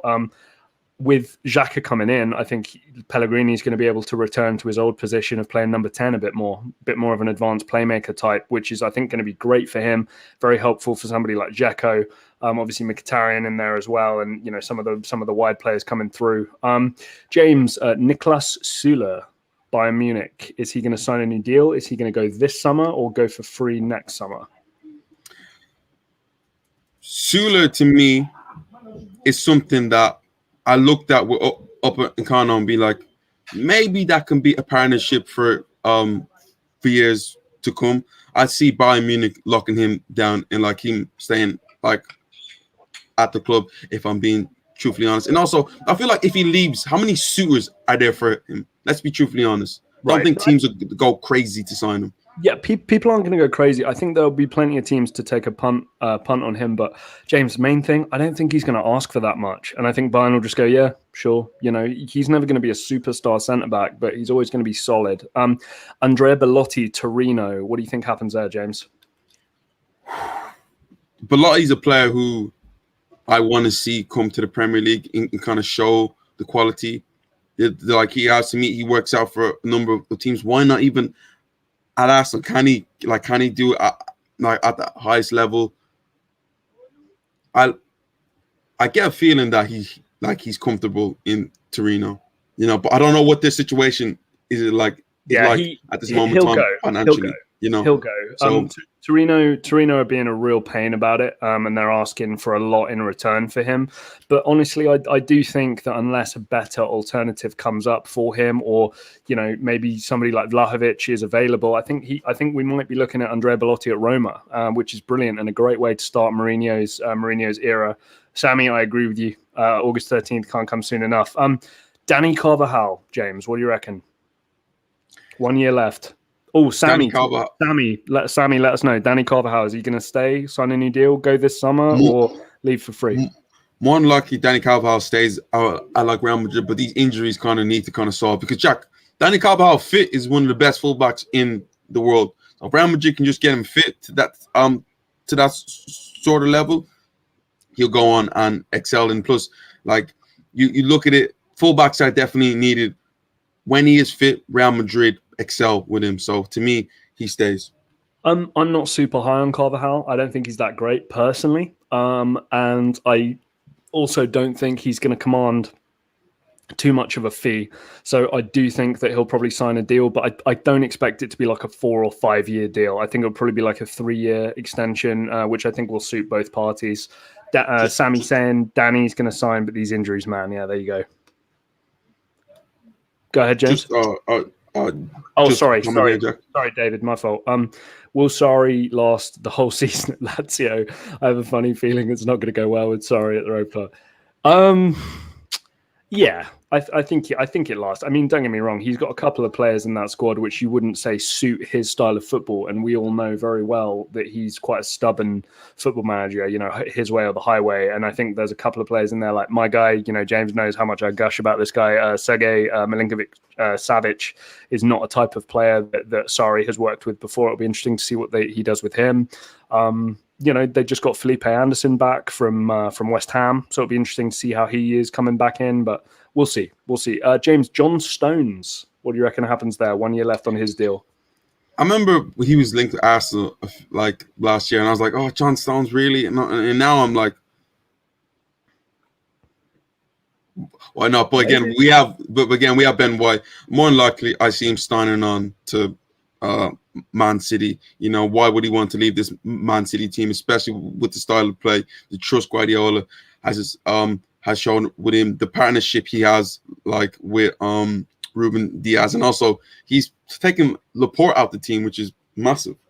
If he's still starting games, James, I think he'll sign a new deal. But if he starts to fall out of favor again, a return to Everton might not be off the cards. Everton are trying to poach some high level players. Apparently, they were linked with Koulibaly. Yeah, well, I mean, Koulibaly needs to get out of Napoli, really. David, Real Madrid have a good backup right back in Odriozola. Yes, I agree with you. James, one of the guys who I really rate in terms of his composure, mental side of the game, Andreas Christensen. What do you think happens with him at Chelsea? 1 year left on his deal. It's a weird one because he's kind of a bit of a his relationship with Chelsea fans is a bit of a love-hate one, where at times he's awful and then other times this guy's decent, he's at a high level and he's one of the best centre backs in the world, like all this nonsense. I see him signing another deal. You know, I look at Chelsea, him also being a homegrown player, and how rarely like they come. I see him signing another deal with Chelsea and staying on to fight for his place. Yeah, I agree with you. I think if he had a little bit more physically about him, he was a bit more imposing, we'd be talking about him like we talk about the Van Dijks of the world. Seriously, I think mentally he's that good. But I just think the physical side can let him down a little bit at times. Andre Onana. Sammy with another interesting take right now. So like David said that, they have a good. So David said they have a good backup, and then Sammy goes, wow, we have serious contrast. Sammy with some hot takes. Sammy doesn't care what he says; he just lives by it. We love it, Sammy. Give us more. Andre Onana, goalkeeper at Ajax. What do we reckon? It's been kind of a weird one. He's had a bit of a weird year. Yeah, apparently he's linked to Arsenal. It seemed like the deal was almost done, and now it's like he's kind of cooled down. The fact of I think he has 6 months left. Still with this drug ban, so I'm not really sure with him. I at this moment of time, but I see him becoming a free agent and then a team picking him up. If I'm being honest. I tend to agree with you, mate. I think that he is that kind of player where a lot of weird kind of crap has happened, and there's a certain level of okay, let's just kind of cut ties here. We don't want anything to do with you anymore. Let's kind of move on. You need a different club. James, Dennis Zakaria, Borussia Mönchengladbach. What do you reckon? To Lyon this summer, maybe. That would be kind of cool. They did. Oh no, I'm thinking Paul Lopez has just gone somewhere. Maybe that's Marseille, or maybe that's Robin Olsen. I'm getting my Roma goalkeepers mixed up here. Dennis Zakaria, Borussia Mönchengladbach. What do you reckon? 1 year left. I don't know too much about him, if I'm being That's right. I think Borussia Mönchengladbach will try and get money for him this summer, but I don't know if they're going to get the money they want. So maybe they'll just kind of hold on to him for the year. But I think he'll run out his deal because I think he's going to have plenty of suitors.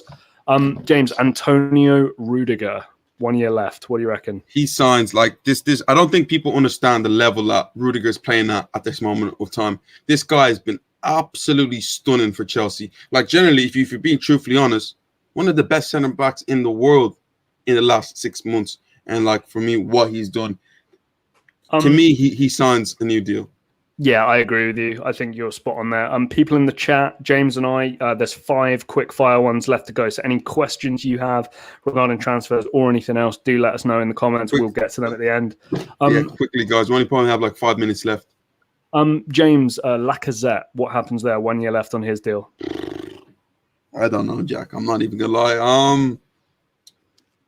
I would sell, but he stays and probably. I think he might leave on a free, Jack. If I'm being truthfully honest, I think he leaves just based on Arsenal's history. I think he leaves on a free. I think a desperate club will come in for him at the end of the window. Wouldn't surprise me if he's a kind of last week of the window exit player. I think if a team, Roma are a good example in my opinion. If they don't get Belotti, Vlahovic, somebody of that nature, I think Roma might say, hey, we'll take Lacazette and maybe get a good deal for him.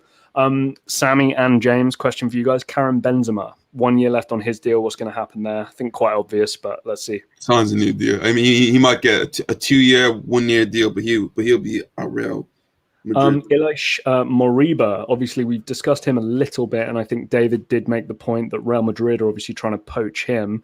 James, what do you think happens with Moriba? Say that one more time, sorry. Ilaix Moriba, Barcelona. What do you think happens with him?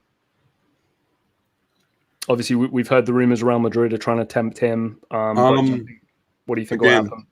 It's funny that I said it before. I didn't know too much about him. I've actually watched him a few times. Again, with Barcelona, I don't think that they can afford to let a player like this go, especially with his upside and like his ability. And he's a player that the academy don't really bring out as much. Like they've had a player like him, like Adama Traore, but we didn't see much of him. I think he's a player that Barcelona need to wrap up and probably will wrap up a deal with him. Super. Damn, Barcelona have a lot of players on like the last year of their contract. They need to sort something out quickly. Dude. Well, this is the thing, and they're all players who I think at this point they know their worth. I mean, Pedri, Jesus, Ansu Fati, Moriba, like there's some serious talent at Barcelona coming through here.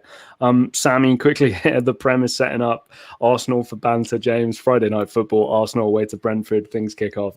James, I'm not. That's not an easy game for you guys. As I said at this moment in time, I'm not trying to give my energy towards Arsenal. Yeah, I might do a video on Arsenal soon and look at what exactly we need, but would I rule out Arsenal losing to Brentford at the first game of the season? Hell no. More than likely that we probably lose. James, Nikola Milenkovic at Fiorentina. What do you think happens there? 1 year left.